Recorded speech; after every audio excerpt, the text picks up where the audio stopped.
Nous remercions le Seigneur pour ce privilège béni d'être ici ce matin pour partager la parole de Dieu. Et ça nous fait un grand plaisir. Merci à nos amis visiteurs qui sont là avec nous ce matin. Merci. Et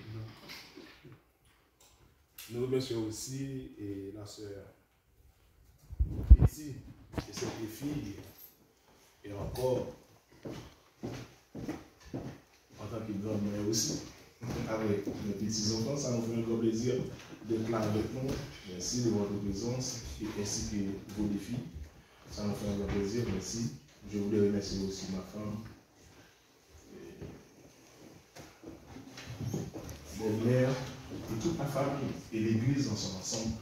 Ça nous fait un grand plaisir d'être ici et à la sœur Kelly, Jason, mon ami qui a bien participé à la première partie, et ça nous fait un grand plaisir aussi, le frère René, et sans oublier mon ami Mathieu et l'autre Wilner, parce que nous sommes deux Wilner. Je suis Wilner, il y a un autre Wilner, le grand Wilner, et moi je suis le petit Wilner.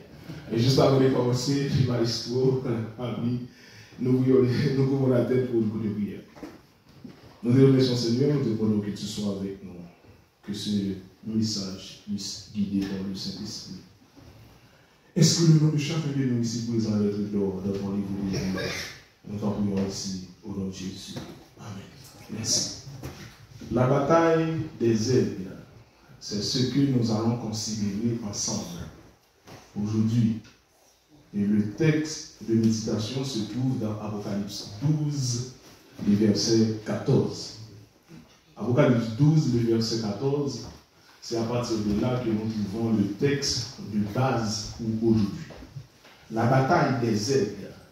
Il y a plusieurs sortes de médications par rapport aux aigles, pour déterminer les caractéristiques des aigles, pour déterminer comment sont les aigles. Et là, je ne vais pas considérer l'aspect des autres prédicateurs, mais tout simplement, je vais considérer un autre aspect. Et déjà, c'est difficile, et c'est ce que nous allons retrouver ensemble. La bataille des aigles, avant pour placer le texte dans son contexte, pour essayer d'expliquer le message, juste avant, au moins de 2 ans, et au cours de ces derniers mois, il y a 7 coups d'État en Afrique. La dernière en date, après, on a considéré Ibrahim Traoré et on a considéré Gabon, là où on a délogé la famille ou encore Ali Bongo de 55 ans au pouvoir. Et le 12 septembre, on a la réunion entre Poutine et Kim Jong-un. Et là, tout près de nous, un tremblement de terre au Maroc, des milliers de morts. On a un séisme, ou encore au Maroc, on a l'inondation. La Libye, des milliers de morts. La Turquie.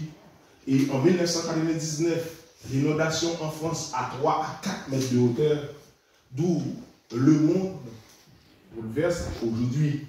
Mais à ne pas oublier, il y a des symboles, des écussons, des armoiries, des emblèmes. Je vois des symboles, des écussons, des armoiries et des emblèmes. Il y a des symboliques des aigles. D'où, prenons par exemple, pour l'écusson des États-Unis, on trouve l'aigle comme symbole. Mais pour l'écusson aussi, pour symbole de la Russie, on trouve l'aigle aussi. Pour symbole de la Russie, on trouve l'aigle. On a l'Apollon aussi. Il y a plusieurs sortes d'aigles. C'est l'aspect de la bataille que je vais considérer. Non, ce n'est pas l'aspect chrétienté pour renouveler comment l'aigle se renouvelle dans Ésaïe 40, verset 31, etc., etc. Mais d'abord, dans le texte de base, si vous avez trouvé, nous pouvons lire ensemble avec nous Apocalypse 12, le verset 14. Apocalypse 12, si quelqu'un trouve le verset, nous pouvons lire ensemble. Apocalypse 12, le verset 14, là où on parle de grand aigle ayant 2 ailes. Vous parlez un lieu pour la femme. avec 1260 jours. On a un temps, des temps et la moitié d'un temps. 3 ans et demi. On a 42 mois. Déjà dans le texte même, on voit l'aspect d'une bataille. Regardez, une femme qui allait enfanter. Maintenant, pour se nourrir, on allait cacher cette femme dans un endroit bien déterminé pendant 1260 jours, pendant 42 mois, pendant 3 ans et demi, pour se nourrir cette femme qui allait enfanter. Et on a donné à cette femme, et un grand aigre ayant 2 ailes. Mesdames, mesdemoiselles et messieurs, c'est extrêmement important pour arriver là-dessus et pour trouver l'élément essentiel déjà dans le texte. Même, on voit l'aspect de la bataille. Et les 2 ailes du grand aigre à souligner. Les 2 ailes du grand aigre. Les 2 ailes du grand aigre dans Apocalypse 12, le verset 14. D'où, mesdames, mesdemoiselles et messieurs, nous allons considérer les différentes caractéristiques de l'aigle tout au long du message. Là où nous voyons plusieurs types d'aigles. Je ne peux pas aller pour dire les aigles. On a considéré les aigles étatiques, les aigles mythologiques. Dans la mythologie, on a représenté des aigles comme Zéus dans la mythologie grecque. Des aigles pour considérer une question d'armée. Et on a tout cela. Et nous allons regarder et nous allons reconsidérer tout cela. Nous retournons dans le texte de base et pour aller étape par étape dans Apocalypse 12, verset 14. Voilà. Le premier verset. Et les 2 ailes du grand aigle, vous voyez, à souligner grand aigle, furent donnés à la femme à que fin qu'elle s'envola dans le désert, etc. Ce que nous allons considérer un temps, des temps et la moitié des temps, 1 an, 2 ans, 3 ans et demi, 42 mois, 1260 jours prophétiques, etc. Déjà dans le texte même de base, nous voyons l'aspect d'une bataille. Nous continuons encore. Frère. Et dans Proverbe 30, versets 17 et 18, l'œil qui se moque d'un père et qui dédaigne l'obéissance envers une mère. Les corbeaux du torrent le perceront et les petits de l'aigle les mangeront. Après grand aigle, on voit petit aigle ou encore aiglon. Aiglon ou petit aigle. On voit grand aigle et petit aigle ici. Il y a 3 choses qui sont au-dessus de ma portée, même 4 que je n'arrive pas à comprendre. Au-dessus de ma portée, il y a 3 choses et même 4 qui sont merveilleuses que je n'arrive pas à comprendre. Les 3 choses sont la trace de l'aigle dans les cieux. On n'arrive pas à comprendre la trace de l'aigle dans les cieux. Il y a 3 choses et 4 qui ont une belle démarche. Le lion, les héros ne reculent jamais devant soi, le cheval tout équipé, le bouc et le roi qui a résisté, et la trace de l'aigle dans les cieux. Et ça montre comment on arrive à déterminer et à comprendre. Ok? Il y en a 3 qui ont...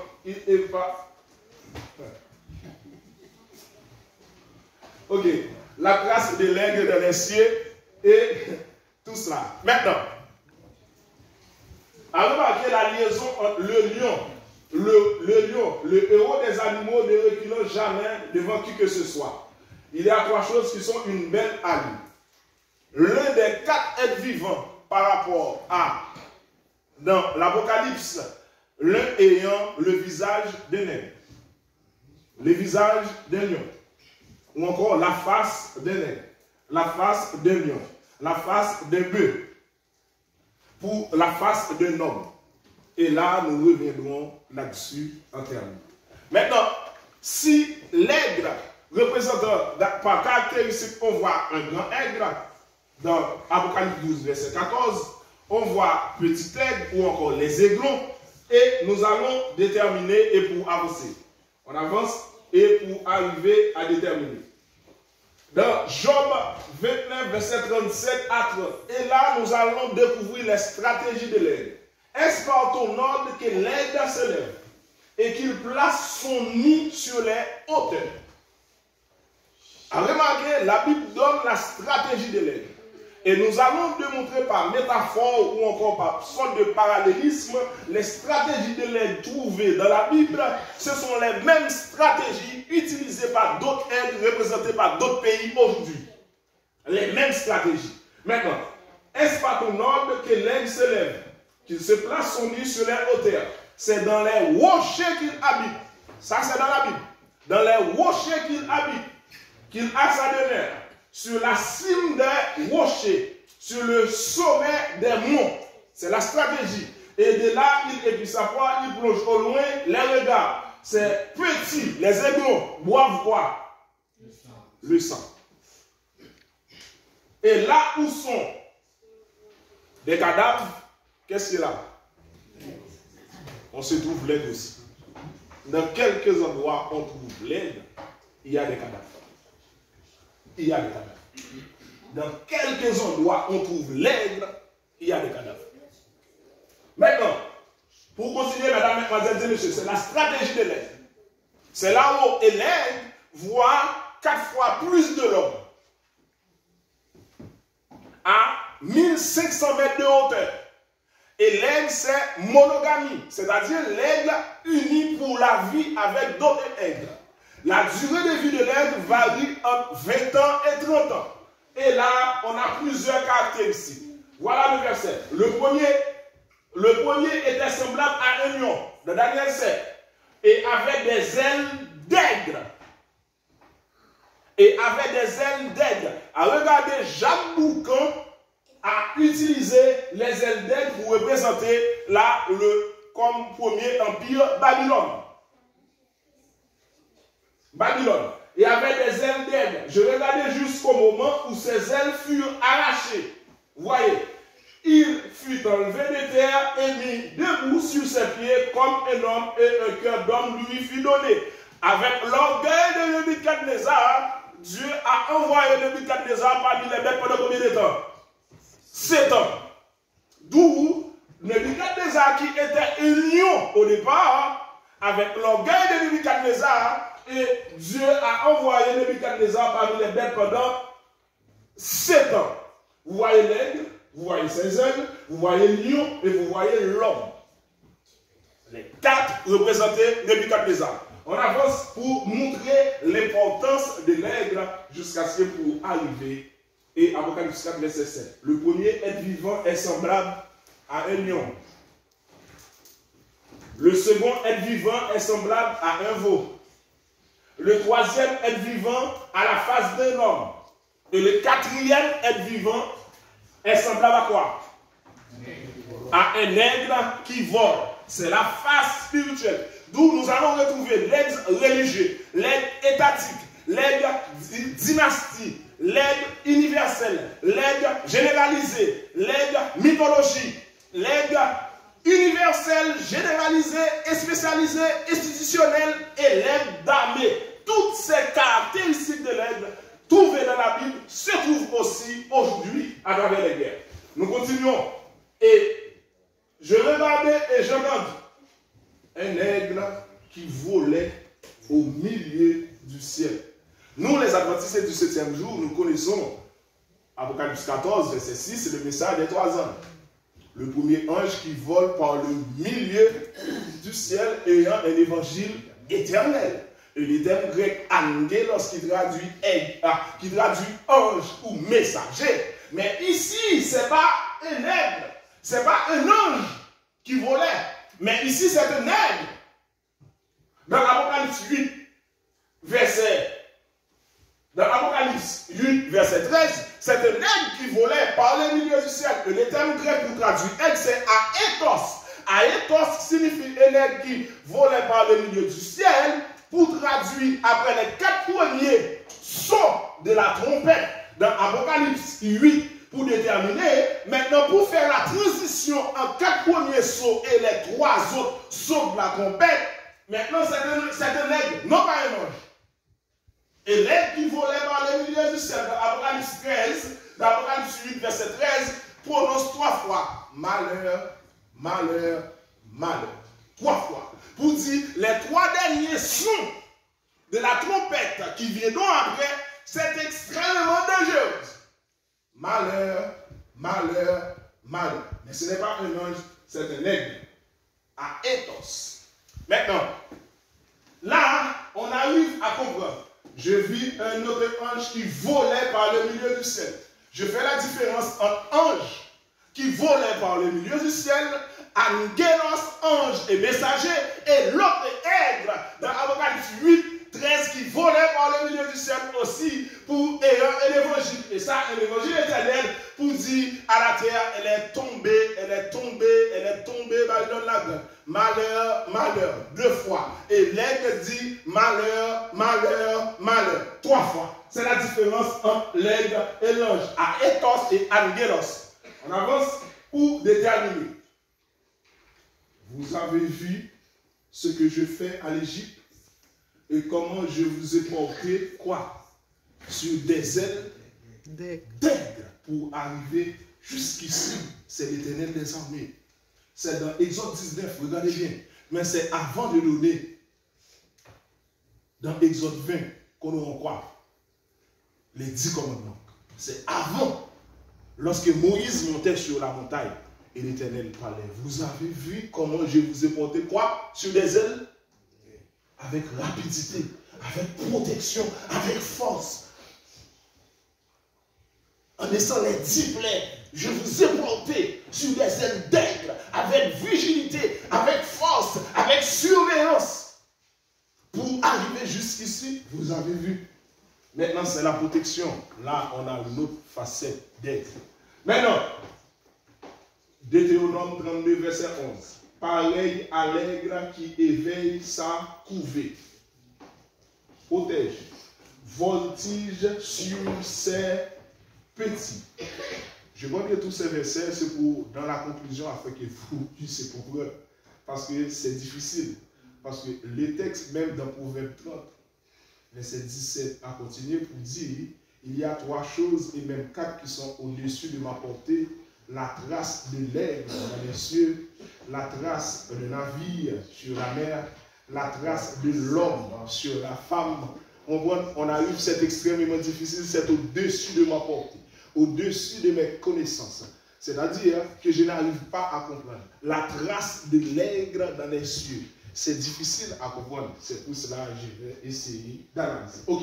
Pareil à l'aigle qui éveille sa couvée, voltige ses petits, déploie ses ailes, les prend, le porte sur ses plumes. Vous voyez, c'est la protection. Ici, c'est l'aspect protection. Je vous ai porté sur des ailes d'aigle. Maintenant, couvez, voltige, déploie ses ailes, les prend, les porte sur ses plumes, etc., etc., etc. Ici, c'est l'aspect de protection. On avance. Maintenant, pour arriver à comprendre, ici, parmi les oiseaux, ce que vous aurez en abomination et dont vous ne mangerez pas, l'aigle, l'orfraie et aussi l'aigle de dernier texte, c'est l'aigle de vous connaissez l'aigle, mais vous avez oublié l'aigle de mer. Ça, on va considérer ça aussi. Prenons par exemple, si on considère aujourd'hui, là, on a dit à l'Ukraine qu'on a frappé un sous-marin russe à peu près des 30 millions de dollars, etc., coûté maintenant dans la mer, qui représente un grand sous-marin russe dans la mer, qui représente. Ok, on se perd. Maintenant, c'est l'aigle de mer à regarder, grand aigle, petit aigle, mer d'aigle qui couvait, stratégie dans les hauteurs, dans les cimes, au creux des rochers. On a trouvé tout cela. On a trouvé l'aigle et on a trouvé l'aigle des mers. Nous allons déterminer tout cela. On avance pour arriver à quoi? Maintenant, si on arrive à déterminer tout cela et on vient à comprendre l'aspect des aigles, et à partir de là, Dieu nous a envoyés. Dans Jérémie 4, verset 13, les destructeurs s'avancent comme les nuées. Ces chars sont comme un tourbillon. Ses chevaux sont plus légers que les aigles. Et dans Semeur, on a dit, ses chevaux sont des aigles. La Bible du Semeur. L'autre traduction, on a dit, ses chevaux sont des aigles. Malheur à nous, car nous sommes détruits. À l'époque d'Ésaïe, on parle des chevaux. Et aujourd'hui, on parle de quoi? À l'époque d'Ésaïe, on dit ces chevaux sont des aigles. Et aujourd'hui, qu'est-ce qui représente en remplaçant chevaux et en considérant aigle, X par valeur? Aujourd'hui, qu'est-ce qu'on dit qui représente des aigles? Est-ce que ce sont les chevaux ou encore des missiles balistiques ou encore dernier en date, kinjal, qui signifie poignard? Ou encore, Mutuellement 3, dernier missile balistique utilisé par les États-Unis. Qu'est-ce que cela représente? Est-ce que ce sont des aigles? Et car ainsi parle l'Éternel, voici, il vole comme l'aigle, et il étend ses aigles. Quand l'Éternel arrive à détruire un pays, il a utilisé comme symbolisme des aigles. À ne pas oublier, quand l'Éternel aura détruit Moab, Édom, Élam, Babylone, Kedar, Hatzor, Bethsa, les Chaldéens, tous ce sont des pays utilisés par l'Éternel en envoyant des aigles. À ne pas oublier, l'Éternel a dit, Cyrus, mon bien-aimé, Nebuchadnezzar, le texte que nous avons démontré, pour utiliser que Nebuchadnezzar comme un lion, mais comme représentant des aigles. Et les aigles, ce sont des symbolismes antiques représentés par le royaume hittite. Le royaume hittite qui déviait avec des aigles bicéphales. On a des aigles bicéphales. On a des aigles monocéphales. Et l'empire hittite qui deviendra l'empire ottoman, et aujourd'hui c'est la Turquie. C'est la Turquie. Rien de nouveau sur le soleil.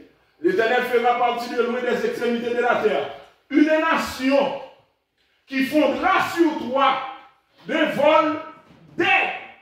Une nation dont tu ne n'entendras point la langue. Une nation étrangère. Une nation avec des visages durs. Une nation ayant point de pitié pour les vieillards, les petits et les grands. Et cette nation arrivera vers vous avec un vol d'air. Osée 8, verset 1er, c'est pour montrer qu'on a envoyé des aigles, on a envoyé des rois comme symbole d'aide pour détruire d'autres pays. Et dans Jérémie 49, arrivé jusqu'au chapitre 50, on a distingué Moab, Édom, Kétsar, Hatzor, Élam, Chaldéens, Babylone, tous ont été tués par des aigles. Dans Osée 8, verset 1er, le verset que nous avons. Embouche la trompette, sonnez la trompette. Les ennemis font comme. Je n'entends pas, non, frère et soeur. Les ennemis font comme. Et où ça? Sur quelle maison cette fois-ci? Mais il y a des aides aussi à l'église. Hein. À ne pas oublier, il y a des aides religieux, étatiques, dynasties, royaumes, armées et spécialisées, institutionnelles, généralisées. On a tout cela, mais aussi il y a des aides à l'église. À ne pas oublier l'un des 4 êtres vivants ayant la face d'un aigle. Mais qu'est-ce que dit le verset? Sonne la trompette, embouche la trompette. L'ennemi fond. L'ennemi fond comme un aigle. Sur quoi? C'est sur la maison de l'Éternel que l'Éternel va envoyer un aigle parce qu'ils ont violé mon alliance et transgressé ma loi. D'où, au point de vue dynastique, il y a la bataille des aigles. Au point de vue institutionnel, il y a la bataille des aigles. Au point de vue étatique, il y a la bataille des aigles. Au point de vue des pays, il y a la bataille des aigles. Mais au point de vue religieux aussi, il y a la bataille des aigles. À la maison même de l'Éternel, il y a la bataille des aigles. Pourquoi? Parce qu'ils ont violé mon alliance et transgressé ma loi. Il y a la bâtie de la boutique.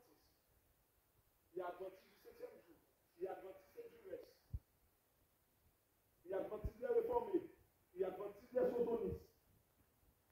Il y a adventistes. Il y a plusieurs sortes d'adventistes, mais c'est la bataille des aigles. Il y a plusieurs sortes de pasteurs. Il y a des pasteurs spirituels. Il y a des pasteurs hommes de Dieu. Il y a des pasteurs qui dirigent l'église. Mais il y a des mercenaires aussi. C'est la bataille des aigles. Il y a des hommes qui respectent l'église. Mais il y a des hommes aussi qui font le contraire. Maintenant, on ajoute, on avance. Rassure-toi, coupe ta chevelure à cause de tes enfants chéris. Rends-toi chauve. Comme quoi? Il y a des aigles chauves aussi. Il y a des aigles noirs. Il y a des aigles blanches. Il y a des aigles noires et blanches. Il y a des aigles dorées. Il y a des aigles de toutes couleurs. Maintenant, il y a des aigles chauves. S'il y a des aigles chauves, il y a d'autres aigles aussi qui ne sont pas chauves. On trouve tout cela. Et maintenant,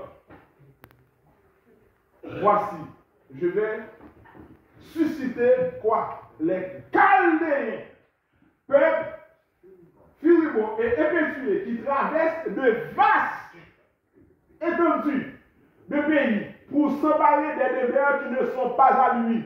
Moi, l'Éternel, qui envoie ça. Parce qu'ils ont violé mon alliance et ma loi. J'envoie ça pour détruire la maison de l'Éternel. J'envoie une Nebuchadnezzar pour prendre le peuple avec 3 déportations. 605 pour continuer là où Daniel est en Babylone. 3 déportations. J'envoie ici. J'envoie à Tazézé. Moi aussi, j'envoie les Chaldéens pour s'emparer des demeures qui ne sont pas à lui. Il était libre formidable. De lui seul vient son droit et sa grandeur. Ses chevaux sont plus rapides que les léopards, plus agiles que les loups du soir. Et ses cavaliers s'avancent avec orgueil. Ces cavaliers arrivés loin, ils volent comme les. Ils font sur sa croix. Envoyez ça pour détruire la maison d'Israël. Parce qu'ils sont violés la loi. Ils ont fait transgresser dans la vie. Peut-être dans le passé.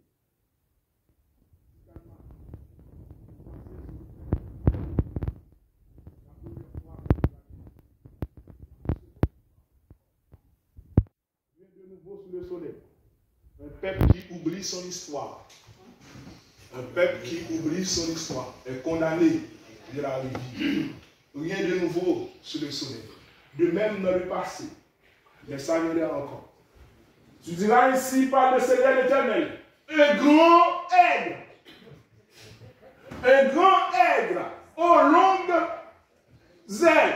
Comme dans Apocalypse 12, verset 14. Un grand aigle aux longues ailes, aux ailes déployées, couvertes de plumes, de toutes couleurs, vint sur les Liban et enleva la cime d'un cerf. Vous savez, jusqu'aujourd'hui, l'équisson des Liban, c'est un cerf.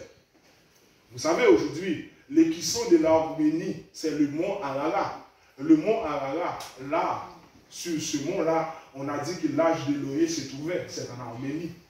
Ça existe depuis dans le passé, l'Antiquité, mais jusqu'aujourd'hui, ce symbolisme existe. Dans l'équisson ou encore dans l'emblème de l'Arménie, on trouve le mont Ararat. Aujourd'hui, l'emblème de Liban, c'est cerf de Liban. Mais aujourd'hui, l'emblème des États-Unis, c'est un aigle. L'emblème de la Russie, c'est un aigle. L'emblème de l'Allemagne, c'est un aigle. L'emblème de la Serbie, c'est un aigle. L'emblème de la Roumanie, c'est un aigle. L'emblème de l'Allemagne, c'est un aigle. L'emblème du Mexique, c'est un aigle. Et on voit à travers les 4 continents, on voit des aigles monocéphales, des aigles bicéphales. Et l'emblème de l'Église, un chérubin ayant le visage d'un aigle. On avance. Maintenant, au grand aigle des ailes de bois, il y avait un autre aigle, grand au long, au plumage, et voici du patère. Elle était plantée cette vigne, et entendit avec vigilité ses racines. Et dans Ézéchiel 17, le verset 3, on voyait un aigle qui arrache, et le verset 7, on voyait un aigle qui plantait à nouveau. Et là, c'est comme une sorte d'énigme. Et nous allons découvrir ça avec beauté. Et aujourd'hui, les grands rabbins, Rav, etc., utilisent Ézéchiel 38. Là, on parle d'une bataille entre Magog et Gog qu'on a nommé de Provba, et pour dire ça, c'est Poutine qui représentait cette guerre. Et là, c'est difficile. On avance aussi. En quelques lieux, que soient les cadavres, là s'assembleront les aigles. Mesdames, Mesdemoiselles et Messieurs, quel que soit l'endroit où se trouve l'aigle, il y a des cadavres. Même quand vous ne voyez pas, les cadavres sont là. Parce que les aigles sont attirés par des cadavres. Les aigles, ce sont des vautours. Et là, à travers des symboles, nous voyons ça aujourd'hui. Quel que soit l'endroit, même quand on vous donne la paix, même quand on parle comme un agneau, mais en réalité c'est un dragon. Même quand on voit c'est le sauveur du monde, mais en réalité c'est un dragon, en réalité c'est un aigle. Et un léopard ne peut pas changer. On avance. Ces petits boivent le sang. Vous voyez? Le père, la mère et les fils, ou encore le petit, ou encore les aiglons, boivent quoi? Le sang. Comme on dit chez nous, petit tigre, c'est tigre. Ces petits boivent du sang. Et là où sont des cadavres, l'aigle se trouve. C'est dans la Bible. On avance. Vous terminez.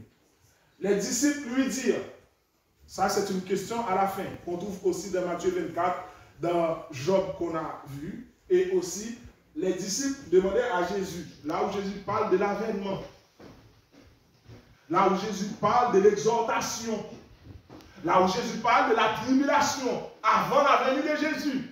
Et les disciples lui disent cette question, où sera Seigneur? Et il répondit, où sera le corps? Là s'assembleront des aigles. Dans Luc 17. Et on trouve ça aussi dans Matthieu 24, verset 28. Maintenant, mesdames, mesdemoiselles et messieurs, caractéristiques de l'aigle que nous avons vu. Et pour terminer, en résumé, nous avons dit que l'aigle est monogame. C'est-à-dire uni pour la vie. Différence de quelques hommes ou encore de quelques continents, est-ce que c'est en Afrique ou bien l'Asie, l'Europe, etc., puisque l'homme est polygame. Je ne sais pas. Mais là, l'aigle, à la différence, l'aigle est uni pour la vie. Je ne sais pas, quelqu'un soit. Est-ce que c'est la religion de l'homme? Est-ce que c'est la croyance de l'homme? On peut avoir 7 femmes dans une même maison. Dès que vous avez la possibilité, ça c'est vous. Ok. Est-ce qu'on peut avoir 2 hommes, 2 femmes? Ça c'est vous. Mais à la différence, l'aigle, lui, c'est monogame. Avec l'autre l'aigle, avec femelle aigle, l'aigle uni pour la vie. C'est différent. Je ne peux pas rester là-dessus car c'est difficile. L'aigle voit 4 fois plus que l'homme. À 1500 mètres. 1500 mètres. L'aigle, c'est le roi des oiseaux. Durée de vie, 20 ans à 30 ans. Maintenant, plusieurs types d'aigles. Sous les armoiries, soit encore les drapeaux, les emblèmes, les écussons, ce que nous avons là, etc., comme symbole, etc. On a l'aigle étatique, l'aigle religieux, l'aigle paléolithique, dans l'Antiquité, l'aigle armé. Durant la Seconde Guerre mondiale, on a des aigles, des corps aviateurs représentés avec des symboles d'aigle, et puis vous avez des Top Gun, etc. Comment il s'appelle l'affaire Top Gun. Voilà, Top Gun, vous voyez, symbole d'aigle. Vous connaissez les choses. C'est dans l'armée. Il y a des pays qui représentent des aigles, j'en cite 18 parmi les 4 continents. L'aigle de l'Antiquité. L'aigle vient avec les Hittites, premier royaume qui vient avec des aigles. Mais c'est l'aigle bicéphale. L'aigle mythologie. L'aigle mythologie, ça vient de la Grèce. Avec Zéus, qui est le dieu qui a envoyé un chien avec des ailes pour surveiller Ptolémée, parce que Ptolémée a fait quelque chose pour décapiter Ptolémée. Mais c'est dans la tradition mythologique grecque, d'où quand on part, ou bien quand on partait pour la guerre, on voyait des aigles, on a observé des aigles. Est-ce que les aigles se penchent pendant Est-ce que les aigles se penchent à droite? Ça veut dire, est-ce qu'on va gagner? Est-ce que les aigles se penchent à gauche? Ça veut dire, on va perdre, etc. On a analysé ça dans la mythologie grecque et ça fait partie jusqu'à aujourd'hui. Ok? Aigle impérial. Il y a des dynasties, comme des dynasties Sargon, de anciens de Nabopolassar, qu'on va donner le roi Nabopolassar, ancien Sargon, dérivé de Babylone, etc. Et des royaumes impériaux, des aigles impériales, comme Auguste, l'empereur Auguste, représenté par des aigles, Jules César, Napoléon de la France aussi, avec des symboles d'aigle, mais avant de choisir le coq gaulois. D'où l'aigle, c'est un symbole représentant des pays depuis dans l'Antiquité, des symboliques royales comme l'empereur Auguste, comme aussi Jules César, etc., Louis XIV, Louis XVI, etc., représentés par des aigles. Et dans un archéologique, sur des stèles ou encore sur des mines, on voyait des aigles comme des symboles. Bref, c'est l'aigle comme guerrier qui représente la guerre, l'aigle prophétique dans les derniers jours. Il y a la bataille des aigles à l'église, il y a la bataille des aigles dans le monde, il y a la bataille des aigles qui mettra fin en ce bas monde. C'est l'aspect prophétique. L'aigle individuel, c'est dans vous. L'aigle collectif, l'aigle institutionnalisé, une institution a le droit de choisir ça. L'aigle spécialisé, l'aigle généralisé, et j'en passe, mesdames, mesdemoiselles et messieurs. Quelques pays avec l'emblème de l'aigle, la Serbie, la Géorgie, et à remarquer, en 2014, Poutine frappait la Géorgie pour neutraliser l'OTAN. La Géorgie, c'est l'aigle. Et Poutine, c'est l'aigle. Là, nous sommes en 2014. La Serbie, l'Albanie, la Syrie, a remarqué, Bachar al-Assad utilisait gaz sarin. Mais Bachar al-Assad, la Syrie, c'est l'aigle. Dans le printemps arabe, l'unique président restait debout, c'est Bachar al-Assad, c'est l'aigle. La Roumanie, c'est l'aigle. A remarqué aujourd'hui,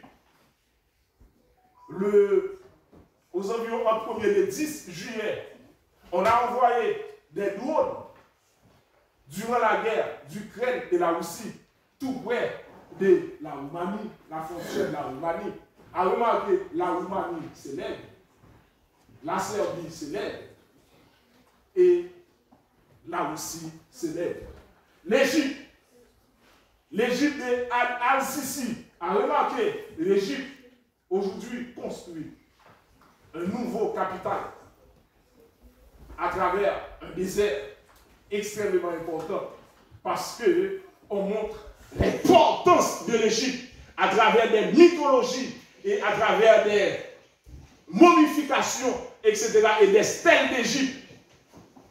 Rien de nouveau sur le soleil, c'est l'Égypte. La Pologne. À regarder la Pologne aujourd'hui, des papes Jean-Paul II, représenté par un mec blanche, nous revenons là-dessus. L'Allemagne, à regarder, de 1844, c'est là où on a pris la naissance de la géopolitique avec Rudolf Kargelem, pour aider Hitler avec l'expansionnisme, pour ouvrir les pays, on doit attaquer qui donne première et deuxième guerre mondiale. À remarquer aujourd'hui aussi, la Chine sort une nouvelle carte de territoire englobée presque puis la moitié des îles et ajouter 1250 km de plus de sa superficie. Rien de nouveau sur le soleil. L'Allemagne de Hitler, c'est l'aigle. La Russie, regardez, la Russie de Poutine, c'est l'aigle. Mais ici, c'est l'aigle bicéphale ayant deux têtes. Ukraine, c'est la fourchette à trident. La fourchette à trident qu'on trouve sur le maillot de Zelensky, sur l'armée, c'est la fourchette qu'on trouvait entre les mains de Zéus dans la mythologie grecque. D'où non seulement on a l'aspect physique de la bataille, on a l'aspect interposé, c'est-à-dire les États-Unis utilisent l'Ukraine pour conquérir ou encore pour faire une bataille par interposition avec la Russie. Mais on a l'aspect mythologique aussi. On a l'aspect spirituel aussi dans la guerre. À remarquer l'objectif de Poutine, c'est 3 mois pour déplacer Zelensky comme néo-nazi et pour trouver un autre président ces 3 mois. Aujourd'hui, ça fait 1 an, 7 mois. C'est parce qu'il y a un aspect mythologique. Parce que tant qu'il y a de l'eau, tant qu'il y a de la mer, Zéus habite dans la mer et cette fourchette représente extrêmement important. Et à ne pas oublier l'aigle de mer. Ouais. Les États-Unis, à remarquer les États-Unis, c'est l'aigle aussi. Et Jésus, l'un des 4 aides vieillards, a remarqué aussi, il a un visage de l'aigle aussi. La Bologne, c'est l'aigle blanche avec une couronne. Ah, c'est différent, mais pour analyser cela, c'est la Pologne, plusieurs types d'aigle. C'est pas noir, c'est blanche. On avance. Ça, c'est l'aigle de la Pologne. Ça a une signification. Et l'autre, l'aigle, pour déterminer et pour arriver à comprendre, on a l'aigle de la Syrie, on a l'aigle de l'Albanie, on a l'aigle, je considère 5 aigles, et pour terminer avec les États-Unis, car on a un aspect extrêmement important, et pour terminer, pour montrer la bataille des aigles. Rien de nouveau sous le soleil. C'est qui est à dire, mesdames, mesdemoiselles, monsieur, depuis le monde, il y a la bataille des aigles. Je considère l'aspect de la bataille, parce que depuis l'Apocalypse 12, l'Allemagne, c'est l'aigle noir. La Pologne, c'est blanche. Mais l'Allemagne, c'est noir, avec Hitler. C'est pas facile. C'est pas facile. La Syrie de Bachar al-Assad, moitié dorée. Regardez, quand on analyse ça, la position de l'aigle, la stratégie de l'aigle, est-ce que l'aigle possède une couronne? Est-ce qu'on a quelque chose dans la bec de l'aigle? Est-ce que l'aigle possède un message?